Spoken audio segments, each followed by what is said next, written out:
it's Cindy. Welcome back to Studioloo. This is Chapter 6, Chickadee from Winter by Dallas Lore Sharp. I hope you enjoy. Chapter 6, Chickadee. I was crunching along through the January dusk toward home. The cold was bitter. A half-starved partridge had just risen from the road and fluttered off among the naked bushes, a bit of life vanishing into the winter night of the woods. I knew the very hemlock in which he would roost, but what were the thick snow-bent boughs of his hemlock, and what were all his winter feathers in such a night as this night of cutting winds and frozen snow? The road dipped from the woods down into a wide-open meadow, where the winds were free. The cold was driving, numbing here, with a power for death that the thermometer could not mark. I backed across the gale and sideways hastened forward toward the double line of elms that arched the road in front of the house. Already I could hear them creak and rattle like things of glass. It was not the sound of life. Nothing was alive, for what could live in this long darkness and fearful cold? The question was hardly thought, when an answer was whirled past me into the nearest of the naked elms. A chickadee. He caught for an instant on a dead stub of a limb that stuck out over the road, scrambled along to its broken tip, and whisked into a hole that ran straight down from the center of the old stub down for I don't know how far. I stopped. The limb lay out upon the wind, with only an eddy of the gale sucking at the little round hole in the broken end, while somewhere far down in its hollow heart, huddling himself in a downy, dozy ball for the night, had crept the chickadee. I knew by the very way he struck the limb and by the way he turned in at the hole that he had been there before. He knew whither, across the sweeping mountains, he was being blown.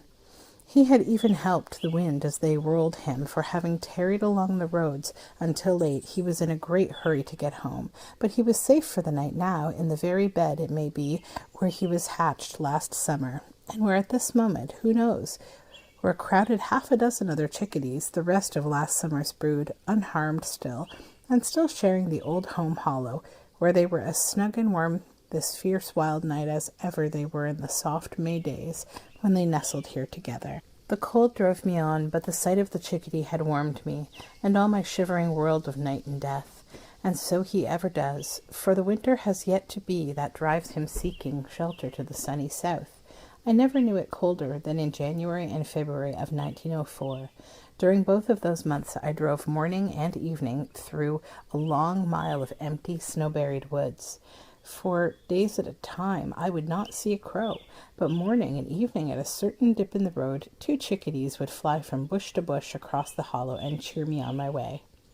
They came out to the road, really to pick up whatever scanty crumbs of food were to be found in my wake. They came also to hear me and to see me go past, to escape for a moment, I think, from the silence, the desertion, and the death of the woods. They helped me to escape, too. 4 other chickadees all winter long ate with us at the house, sharing, so far as the double windows would allow, the cheer of our dining room. We served them their meals on the lilac bush outside the window, tying their suet on so that they could see us, and we could see them during mealtime. Perhaps it was mere suet and nothing else at all that they got, but constantly when our pie was opened, the birds began to sing, a dainty dish indeed, a dish of live, happy chickadees that fed our souls. There are states in the far northwest where the porcupine is protected by law, as a last food resource for men who are lost and starving in the forests. Porcupine is so slow that a dying man can catch him and make a meal on him. Perhaps the porcupine was not designed by nature for any such purpose, and would not approve of it at all. Perhaps Chickadee was not left behind by summer to feed my lost and starving hope through the cheerless months of winter. But that is the use I make of him. He is summer's pledge to me. He tells me that this winter world is a living world, and not a dreary world of death.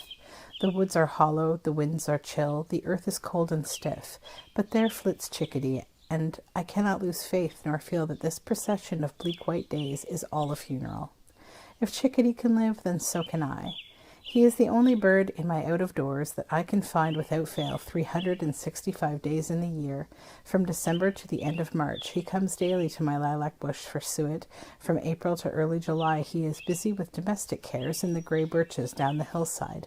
From August to December, he and his family come hunting quietly and sociably as a little flock among the trees and bushes of the farm. And from then on, he is back again for his winter meals at the lilac. Is it any wonder that he was the first bird I ever felt personally acquainted with? That early acquaintance, however, was not brought about by his great abundance, nor by his very bad, bold manners, as he might be with the English sparrow. I got acquainted with him first because he wanted to get acquainted with me. He is such a cheerful, confiding, sociable little bird. He drops down and peeps under your hat brim to see what manner of boy you are, and if you are really fit to be abroad in this beautiful world, so altogether good both summer and winter for chickadees. He is not quite so sociable in summer as in winter, but if you were no bigger than a chickadee, 2 1/2 inches without your tail, and had 8 babies nearly as big as yourself to hunt grubs for, besides a wife to pet and feed, do you think you could be very sociable? In the winter, however, he is always at liberty to stop and talk to you, a sweet little way he has that makes him the easiest bird in the world to get acquainted with. Last winter, while I was tying up a piece of suet that had fallen into the snow, a hungry and impatient chickadee lighted on the brim of my felt hat. The brim bent under him, and he came fluttering down against my nose, which I thought for an instant he was going to take for suet. He didn't snip it off, however, as a certain blackbird did a maiden's nose, but lighted instead on my shoulder. Then, seeing the lump of suet in my hand, he flew up and perched upon my fingers and held on, picking at the suet all the time I was tying it fast to the bush. He is a friendly little soul, who loves your neighborhood as indeed most birds do, who has no fear of you because he cannot think that you could fear him and so would want to hurt him. Nature made him an insect eater, but he has a mission to perform besides eating pestiferous insects and their eggs and grubs. This destruction of insects he does that the balance of things may be maintained out of doors, lest the insects destroy us. He has quite another work to do, which is not a matter of grubs, and which in no wise is a matter of fine feathers or sweet voice, but simply a matter of sweet nature, vigor, and concentrated cheerfulness. Chickadee is a sermon. I hear him on a joyous May morning calling chickadee-dee, chickadee-dee. Brisk, bright, and cheery, or soft and gentle as a caress, he whistles, "Foo-wee-bee, foo-wee-bee." I meet him again on the edge of a bleak winter night. He is hungry and cold, and he calls as I hasten along, chickadee-dee, chickadee-dee. Brisk, bright, and cheery, or following after me, he talks to me with words as soft and gentle as a caress. "Will you lend me your wings, chickadee, your invisible wings on which you ride the winds of life so evenly?" The abundant summer, the lean and wolfish winter, find Chickadee cheerful and gentle. He is busier at some seasons than at others, with fewer chances for friendship. He almost disappears in the early summer, but this is because of family cares, and because the bigger, louder birds have come back, and the big leaves have come out and hidden him.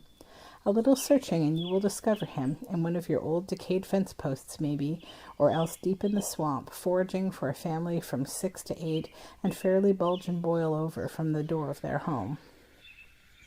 Here about the Mullen Hill there is sure to be a gray birch home. Other trees will do on a pinch. I have found chickadee nesting in live white oaks, maples, upturned roots, and tumbling fence posts. These were shifts only, mere houses, not real homes. The only good home-like trees are old gray birches, dead these many years and gone to punk, mere shells of tough circular bark walls. Halfway down the hill is a small grove of these birches, and we call the seminary because, as a poet friend says, they look like seminary girls in white frocks. Here the chickadees love to build. Why has chickadee this very decided preference? Is it a case of protective coloration? The little gray and black bird choosing to nest in this little gray and black tree because bird and tree so exactly match one another in size and color? Or is there a strain of poetry in chickadee's soul, something fine that leads him into this exquisite harmony, into this little gray house for his little gray self? Explain it as you may, it is a fact that the little bird shows this marked preference, makes this deliberate choice, and in the choice is protection and poetry too.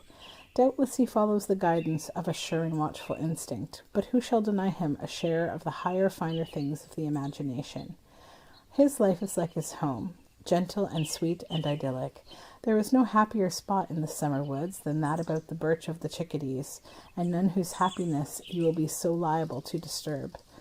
Before the woods were in leaf last spring, I found a pair of chickadees building in a birch along the edge of the swamp. They had just begun, having dug out only an inch of the cavity. It was very interesting to discover them doing the excavating themselves, for usually they refit some abandoned chamber or adopt to their needs some ready-made hole. The birch was a long, limbless cylinder of bark, broken off about 14 feet up and utterly rotten, the mere skin of a tree stuffed with dust. I could push my finger into it at any point. It was so weak that every time the birds lighted upon the top of the whole stub wobbled and reeled. Surely they were building their house upon the sand. Any creature without wings would have known that. The birds, however, because they have wings, seem to have lost the sense of such insecurity, often placing their nests as if they expected the nests themselves to take wings and fly to safety when the rains descend and the winds come. This shaking stub of the chickadees was standing directly beneath a great overshadowing pine, where if no partridge bumped into it, if two squirrels did not scamper up it together, if the crows nesting overhead in the pine did not discover it, if no strong wind bore down upon it from the meadow side, it might totter out the nesting season. But it didn't. The birds were leaving too much to luck. I knew it, and perhaps I should have pushed their card house down, there and then, and saved the greater ruin later. Perhaps so, but who was I to interfere in their labor? Both birds were at work when I discovered them, and so busily at it that my coming up did not delay them for a single billful. It was not hard digging, but it was very slow, for Chickadee is neither carpenter nor mason. He has difficulty killing a hard-backed beetle. So whenever you find him occupying a clean-walled cavity with a neat, freshly chipped doorway, you may be sure that some woodpecker built that house, and not his short-billed, soft-tailed little tit. Chickadee lacks both the bill chisel and the tail brace. Perhaps the explanation of his fondness for birch trees lies here, because the birch trees die young and soon decay. The birch were going down through the broken-off tip, and not by a hole through the leathery rind of the sides, for the bark was too tough for the birds' beaks. They would drop into the top of the stub, pick up a wad of decayed wood, and fly off to a dead limb of the pine. Here, with a jerk and a snap of their bills, they would scatter the punk in a shower so thin and far that I could neither hear it fall nor find a trace of it upon the dead leaves of the ground. This nest would never be betrayed by the workman's chips, as are the woodpecker's nest holes. Between the pair there averaged 3 beakfuls of excavating every 2 minutes, one of the birds regularly shoveling twice to the other's once. They looked so exactly alike that I could not tell which bird was pushing the enterprise, but I had my suspicions. It was Mrs. Chickadee. Mr. Chickadee was doing only part of his duty, and only half-heartedly at that. Hers was the real interest, the real anxiety. To be a Mr. Chickadee and show off, that's the thing. I sat a long time watching the work. It went on in perfect silence, not a chirp, not the sound of a fluttering wing. The swamp along whose margin the birds were building had, it seemed, to have laid its spell upon the birds. Their very color of gray and black was as if mixed out of the dusty colors of the swamp. Their noiseless coming and going was like the sipping to and fro of a small shadows. They were a part of the swamp, of its life, of its color, of its silence. They were children of the swamp, sharing its very spirit, and that sharing was their defense, the best protection that they could have had. It didn't save their nest, however. They felt and obeyed the spirit of the swamp in their own conduct, but the swamp did not tell them where to build. Birds and animals have wonderful instinct or family wisdom, but not much personal individual wisdom.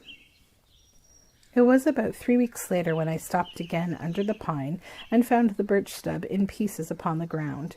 Some strong wind had come, or some robber had been after the eggs and had brought the whole house tumbling down. But this is not the fate of all such birch bark houses. Now and again they escape, yet when they do, it is always a matter for wonder. I was following an old disused wood road once, when I frightened a robin from her nest. Her mate joined her, and together they raised a great hubbub. Immediately a chewink, a pair of vireos, and 2 black and white warblers joined the robins in their din.